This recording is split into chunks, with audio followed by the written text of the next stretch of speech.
जय गुरुदेव। प्रेमी भाई बहनों, आप सभी लोगों को हार्दिक जय गुरुदेव। प्रेमी भाई बहनों, संत फकीर जो होते हैं ये भगवान के नियम को भी बदल देते हैं। अगर महात्मा चाहें, संत फकीर चाहें तो कुदरत के नियम को भी बदल सकते हैं। एक समय की बात है कि एक गांव में एक सेठ जी रहा करते थे। उनके कोई संतान नहीं थी। एक बार नारद जी आए तो पूछा, सेठ जी आपकी उदासी का कारण क्या है? तो सेठानी ने बताया कि हे प्रभु, मेरी कोई संतान नहीं है। अगर एक संतान हो जाए तो हमें खुशी होगी। ये बात सुनकर नारद जी बहुत चिंतित हुए और उन्होंने कहा कि हम भगवान विष्णु के पास जाएंगे और उनसे कहेंगे कि आपको एक संतान देंगे। तो नारद जी चल दिए और भगवान विष्णु के पास पहुंचे। भगवान विष्णु को प्रणाम किया और कहा, हे प्रभु, आपसे एक बात कहना चाहता हूं। तो भगवान विष्णु ने कहा कि ठीक है, बोलो, क्या बात है? तो नारद जी ने कहा, हे प्रभु, मृतलोक में एक सेठ सेठानी रहते हैं। उनके पास धन पैसा वैभव बहुत है, लेकिन एक संतान नहीं, इसलिए वे जो है दुखी रहते हैं। तो भगवान अगर कृपा कर दे तो एक संतान हो जाए। तो भगवान विष्णु ने कहा, ठीक है, देखना पड़ेगा। भगवान विष्णु ने अपना पत्रा देखा, लेखा जोखा देखा, तो उन्होंने कहा कि एक जन्म क्या, इसके 7 जन्म में कोई संतान ही नहीं। तो नारद जी ने कहा, प्रभु कुछ करिए, संतान हो जाए। कहा, मैं विधि के विधान को नहीं टाल सकता, क्योंकि इसके भाग्य में ब्रह्मा जी ने कोई संतान ही नहीं लिखी। नारद जी बहुत उदास हुए, वापस चले आए। फिर कुछ दिनों के बाद उसी गली से गुजरे सेठ सेठानी ने कहा, प्रभु बताओ भगवान विष्णु ने क्या कहा? नारद जी चुप रहे। बहुत जिक्र करने के बाद नारद जी ने कहा कि ऐसा है, हमने भगवान विष्णु से कहा कि हे प्रभु, सेठ सेठानी रहते हैं, उनकी कोई संतान नहीं है, तो ऐसा करे प्रभु, एक संतान दे दीजिए। तो उन्होंने कहा कि एक जन्म क्या, 7 जन्म तक कोई संतान ही नहीं इनके भाग्य में है, तो हम कहां से दे दें? तो सेठ सेठानी ये बात सुनकर और दुखी हो गए। नारद जी वहां से चले गए।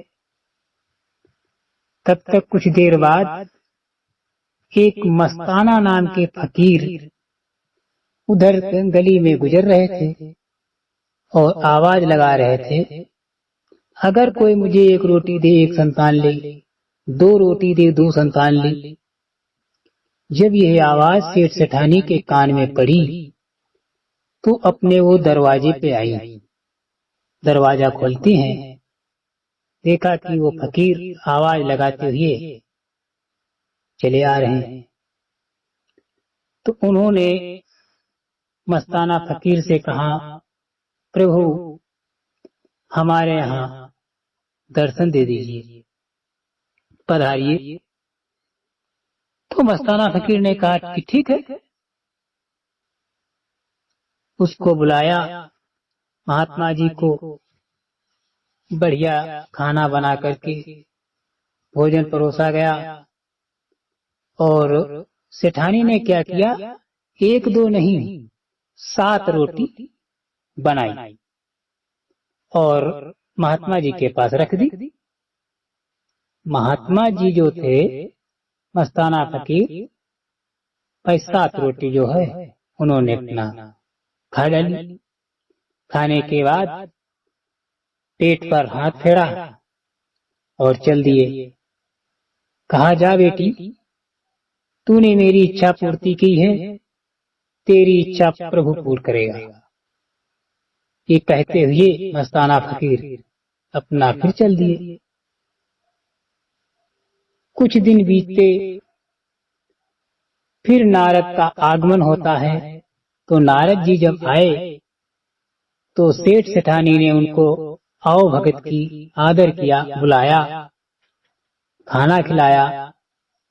तो नारद जी को एक अचंभा सा हुआ कि जब वो आते थे तो वहां सन्नाटा होता था और उस दिन जब आए तो कोई 1 साल का बच्चा है, कोई 2 साल का, कोई 3 साल का, कोई 4 साल का, बच्चे सब खेल रहे हैं। तो नारद जी ने कहा, अरे सेठ जी, ये बताइए ये बच्चे किसके हैं जो यहाँ खेल रहे हैं? तो सेठ जी बोले, प्रभु जी आपकी ही दया है, आपके ही प्रताप से, आपके ही आशीर्वाद से इन बच्चों ने हमारे सेठानी के कोख से जन्म लिया है, जो हमारे आंगन में खेल रहे हैं। जब यह बात सुनी तो नारद जी आग बबूला हो गए। उन्होंने झटपट से खाना खाया और तुरंत भगवान विष्णु के पास पहुंचे।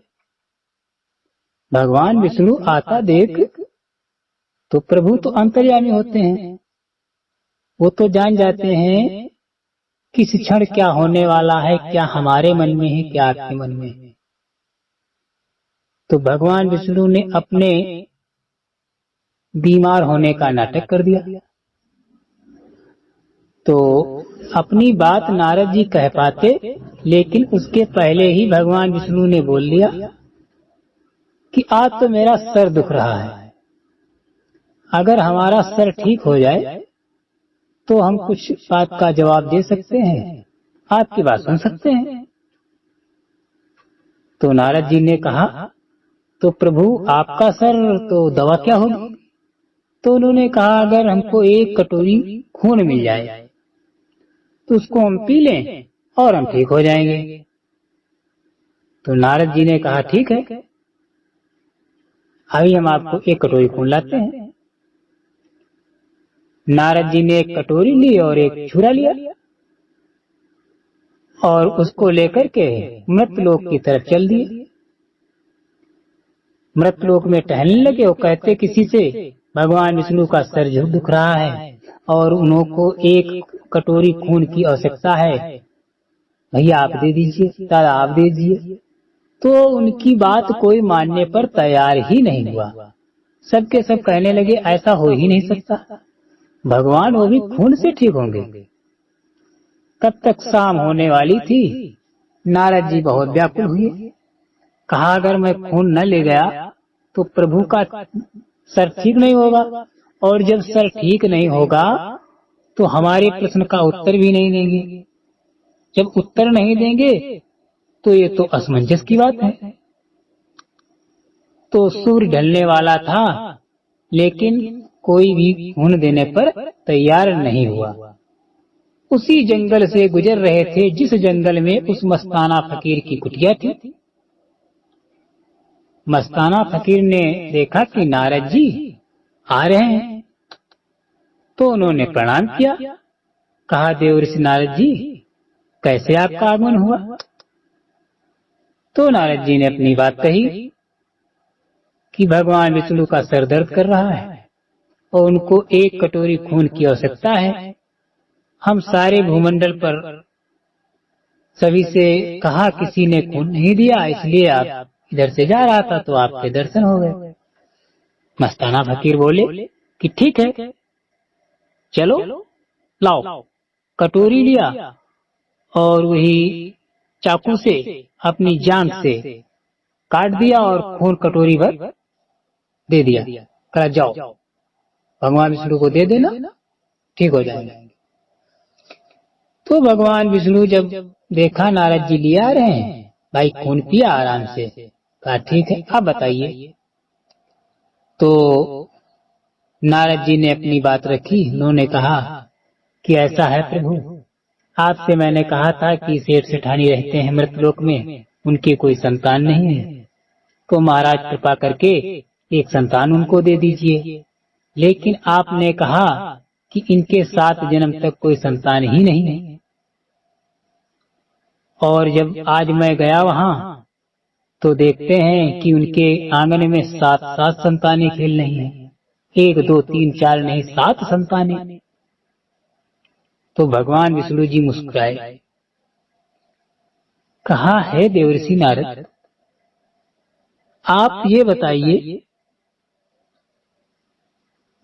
वो जो फकीर है उसकी बात तो हम काट नहीं सकते, क्योंकि ये आपके ग्रंथों में भी लिखा है, मोर बचन चाहे पड़ जाए फीका, संत बचन पत्थर की लिका।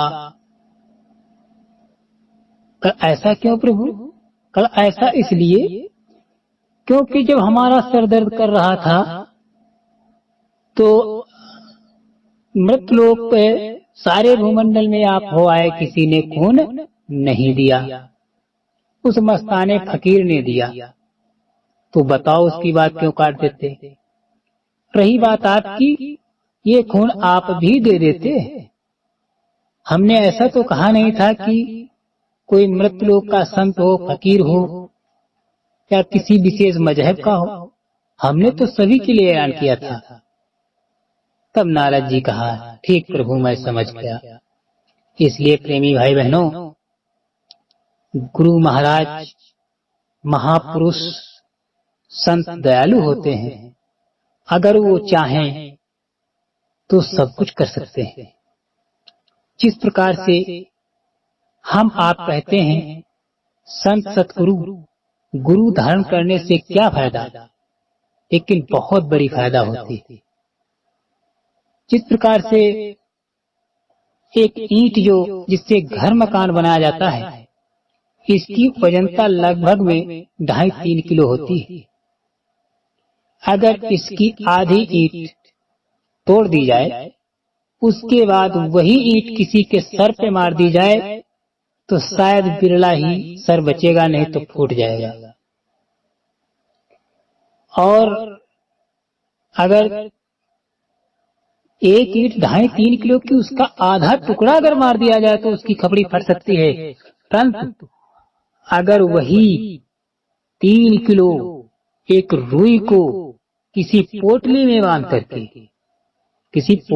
बांध करके और सर पे मार दी जाए तो कोई अंतर ही नहीं होगा। इसी प्रकार से प्रेमी भाई बहनों, महापुरुष जो होते हैं कर्म के बंधन को इस युक्ति से हल्का करा करके कटाते हैं कि जिस प्रकार से हम आप जो है एक रोरे को नहीं सहन कर सकते, लेकिन 2-2.5 किलो रुई वजन उतना ही है, भार उतना ही है। कारण क्या है? उसकी क्वालिटी, उसका वजनता, उसकी कैपेसिटी। इस प्रकार से संत जो है हम आपका जो है कर्म कर्जा हल्का कराता है। प्रिय भाई बहनों, इसलिए गुरु के वचनों को हमेशा याद करते रहना, इसी में हम आपका कल्याण है। भजन तो बनने वाला है ही नहीं। भजन बनते समय हम आप जब ध्यान भजन पर बैठते हैं तो मन एकाग्र नहीं होता है। अगर गुरु के वचनों का पालन करते रहें तो ऐसा नहीं है कि गुरु महाराज हमको निज धाम ना पहुंचा दें, अवश्य पहुंचाएंगे। क्योंकि गुरु वचन एक ऐसी औषधि है, इसको खा करके हम आप अपने निज धाम सचखंड पहुंच सकते हैं। प्रेमी भाई बहनों, इसलिए हम आपको चाहिए दूरदर्शी आवाज मासिक पत्रिका जो आश्रम से प्रकाशित हो रही है उसका रजिस्ट्रेशन अवश्य कराएं, ताकि हमारे घर पत्रिका हर महीने पहुंचती रहे। उसमें जो वचन दिए गए हैं, अगर तुमने एक पृष्ठ का एक भी वचन का पालन कर लिया तो हो सकता है आपके जीवन की कायाकल्प हो जाए। आपने एक भी वचन गुरु का अगर मान लिया तो आपको लेने यमदूत नहीं आएंगे, इस दावे के साथ कहता हूँ। गुरु वचन एक ऐसा वचन है जिसमें किसी प्रकार की शंका या किसी प्रकार का संदेह नहीं है। गुरु वचन एक औषधि है। जिस प्रकार से आप लोग एक औषध खाते हैं किस लिए कि हमारा स्वास्थ्य ठीक हो जाएगा, एक विश्वास होता है, उसमें आपने देखा नहीं इसमें क्या पड़ा क्या नहीं पड़ा। उसी प्रकार से गुरु वचन है, उसको अगर हमने इस्तेमाल कर लिया, अपने जहन में उतार लिया, तो ऐसा नहीं है कि हम आप का कल्याण ना हो, कल्याण निश्चित है। गुरु वचन हमेशा पढ़ते रहिए, याद करते रहिए, अपने प्रेमी भाई बहनों से पूछते रहिए, मथुरा जाते रहिए, आते रहिए, महाराज जी का सत्संग सुनिए। गुरु महाराज के इतने सत्संग वचन यूट्यूब चैनल के माध्यम से प्रकाशित किए जाते हैं, उनको आप सुनते रहिए। अगर आप लोग नहीं पढ़े लिखे हैं तो आवाज से तो ही जान सकते हैं, आवाज से तो परख सकते हैं। प्रेमी भाई बहनों, मैं आज यहीं तक बताऊंगा, क्योंकि हम भी कोई संत सदगुरु नहीं हूँ, मैं भी आपकी ही तरह इंसान हूँ, मैं भी महाराज जी का शिष्य हूँ। गुरु महाराज सबकी संभाल करेंगे, हमारी भी संभाल करते हैं पल पल। जय गुरुदेव।